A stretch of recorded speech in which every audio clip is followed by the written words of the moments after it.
Hello to Mrs. Schmidt's and Mrs. Jennings' classes and Mrs. Jennings' class from last year. I'm Wendy Orr, and I'm reading to you for part of Read Across America. Now this is just a little bit tricky because, in fact, I'm in Australia.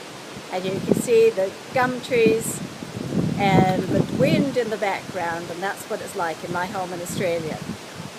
And the reason that I'm doing this for you on a video instead of on the Skype call at 9 o'clock is that when it's 9 o'clock for you in Yonkers, it's 1 o'clock the next morning for me in Australia. And I decided that was too late to be reading stories. You know that in Nims Island there were tricky things with the times difference, and that really is true. I'm not going to read you Nims Island today because I've heard that you've already read it, and you might also know that there's a new movie coming out from Nim at Sea called Return to Nims Island, and that will be out on Hallmark in March and in DVDs. So I decided today I'm going to read from A Pony Called Pebbles. And it's one of the Rainbow Street Animal Shelter series. The stables on the hill were shadowed and quiet in the moonlight. As the two men in dark clothes crept down the long hall, they could smell the warm scent of clean horses and fresh hay. "Go right to the end," whispered the leader. They snuck into the last stall where Pebbles was sleeping. She was short and stocky, silvery white with some darker gray dapples across her rump. Her eyes were soft and brown in her pretty face. "That's not a racehorse," the smaller thief snarled. "We're in the wrong stall." A tall black stallion sprang to his feet. The men heard his hooves strike the floor. They felt the rush of his powerful body, and now that their eyes were used to the darkness, they saw his shape. "That's Midnight!" exclaimed the boss thief. Before the stallion knew what was happening, a rope had been thrown around his neck and looped over his nose into a halter. The horse's eyes rolled white with fear and rage. He jerked back and reared, his strong front legs slashing the air. The thief holding the halter was thrown into the corner of the stall. He rolled out of the way just as Midnight's hooves thudded down. And there's Midnight rearing.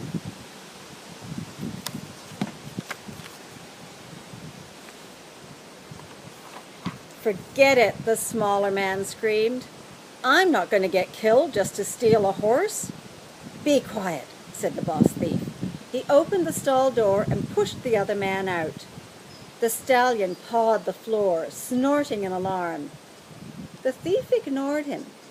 He rubbed the silver mare between her ears and breathed gently into her nostrils.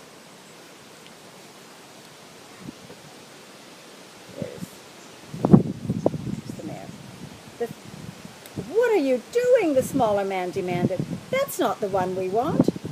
"I'm guessing this big guy doesn't go anywhere without his little friend. And when you're worth as much as he is, what you want is what you get." The boss slipped a rope halter over Pebbles' head. Chapter 2. Amy had wanted a horse for as long as she could remember. She liked ponies, but what she really wanted was a horse. She drew horses, painted horses, watched horse shows, collected horse books, horse ornaments, and horse pictures.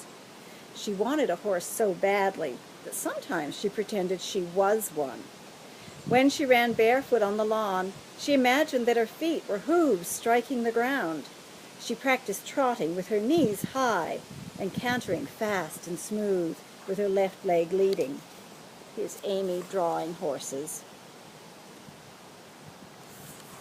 And that was certainly something I did when I was Amy's age. Other times, She pretended that her bike was a horse, except she had to do the pedaling. But mostly she imagined what it would be like to have her own horse. She would brush its big body and comb its long mane. She would look into its eyes and climb on its back and ride it everywhere. "Amy," her mom always said, "you know we can't have a horse. Horses are expensive. And where would we keep it?"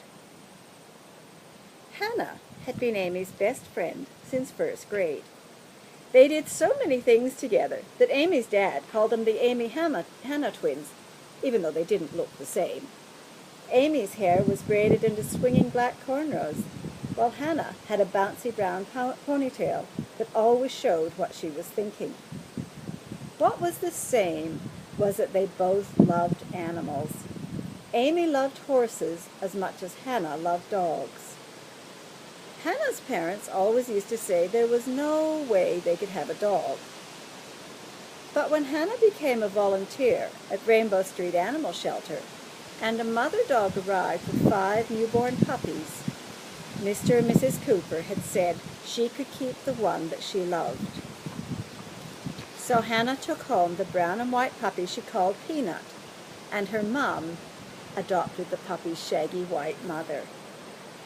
Sometimes, when Amy saw Peanut leap into Hannah's arms and cover her face with licky kisses, she felt a little worm of jealousy deep in her stomach.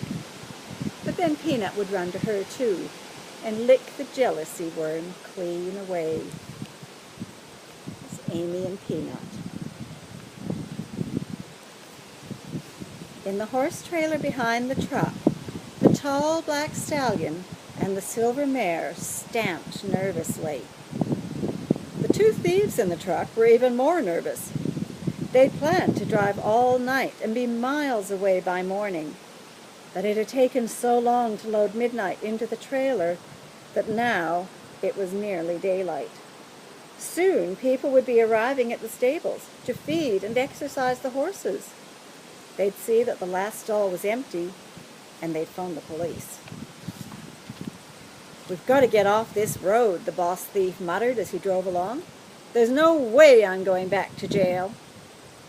But the road from the horse farm ran along the side of a state park, and so far they hadn't seen any roads leading off it. He sped up. The horses in the trailer whinnied as they were bumped and jolted. Finally, just as the sun came up, the truck slowed at a sign with picnic tables. "Are you crazy?" the smaller thief shouted. "We can't stop for a picnic. The police will see the trailer and catch us for sure." "Not if we don't have any horses with us," said the boss. He turned into the park entrance. The horses felt the trailer stop. Branches crowded against the blackened windows so that no light came through at all. No one came to get them out, or even rub their noses and talk to them. There they are in the horse trailer.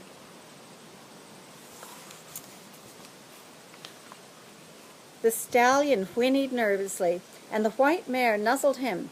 "Don't worry," she seemed to say. "I'm here. We'll be okay together." She wouldn't have been so sure if she could have seen the 2 thieves.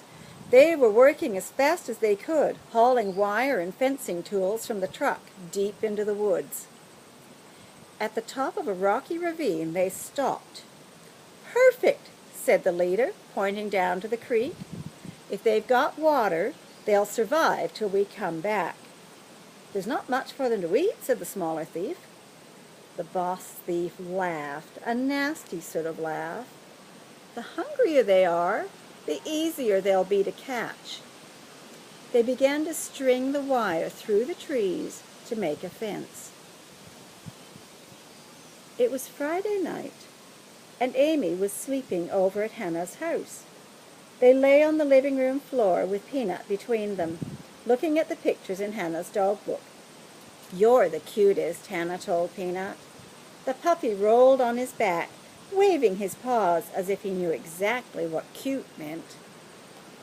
Mrs. Cooper sat down on the couch with Peanut's shaggy white mother on her lap. And Molly's the smartest because she always watches the news with me. She flicked on the television. A tall black horse with a shawl of red roses over his shoulders skittered through a cheering crowd. Last year's winner of the Kentucky Derby, Master Midnight, was stolen from the Green Hills stables early this morning, said the man on TV. The owner, Mrs. Barry, said that the stallion refuses to travel anywhere without his companion Pony Pebbles. The thieves apparently knew this, as Pebbles is also missing. Amy wished there'd been a picture of the pony, too. Pebbles sounded just right for a round, shaggy Shetland. It would have been fun to see it together with that huge racehorse. Chapter 3. The big black horse stamped so hard the trailer floor quivered. Even Pebbles was getting twitchy. It was time for breakfast. Any minute now, someone should come in with special horse pellets. When she finished eating, they'd pet and brush her, check her feet, and rub between her ears. Midnight always snorted and stamped when the groom came into the big stall, but the white horse liked being brushed. She'd push in front of the stallion to make sure she was first. And the longer she stood, nodding her head in rhythm with the long strokes of the brush, the calmer Midnight got. By the time the mare was shining, from her combed-out silvery mane to her round black hooves, the stallion was ready to be groomed too. Finally, they would both be saddled and bridled. Midnight would begin to quiver again, but his companion would lead him calmly out of the stables. Their riders would climb on their backs, and they would canter together around the white fence track. Sometimes the mare would go around the track 2 or 3 times. Sometimes she was only halfway around when her rider reined her in. Wherever it was, Pebbles gradually dropped back till she could trot out the next gate. Then she and her rider watched from the railings as her big black friend burst from a canter to a gallop. Faster and faster he'd go, his hooves thundering on the hard ground, his long legs flashing in a blur. After he finally pulled up, his nostrils flaring red and shoulders lathered with sweat, no matter how much his rider stroked and soothed him, all that Midnight wanted was to see the white mare. Only when she was standing beside him could he relax and enjoy the trainer's praise. But now they were still in the horse trailer. It was already full daylight, and they hadn't had their breakfast. Midnight tossed his head and tried to rear, but was jerked back hard by the short rope tying him to the bar. The silver mare quivered. She was getting anxious now, too. She neighed impatiently when she heard the men return. "Get the mare out first," the boss thief said. The smaller thief untied the end of Pebbles' rope and tugged her backwards out of the trailer. She stepped down cautiously and looked around. She'd never been in such dark, dense woods before. The boss stepped into the empty side of the trailer and untied the stallion's rope. "Take her ahead," he called, but before he could finish a sentence, Midnight shot out of the trailer as if he were on springs. The thief bounced behind him on the end of the rope. He yanked the stallion's head hard. The smaller man was already leading the white horse to the ravine. She nickered anxiously, and Midnight whinnied back as he followed her into the wire corral. But as soon as she was let go, Pebbles trotted off to explore this strange new place. And there's Midnight, leaping out of the trailer. Now, to find out what happens in the rest of the story, you'll have to find the book. And I'm going to put a little bit about the book on my blog, and your teachers can tell you more about it from that. So, enjoy your Read Across America. Bye.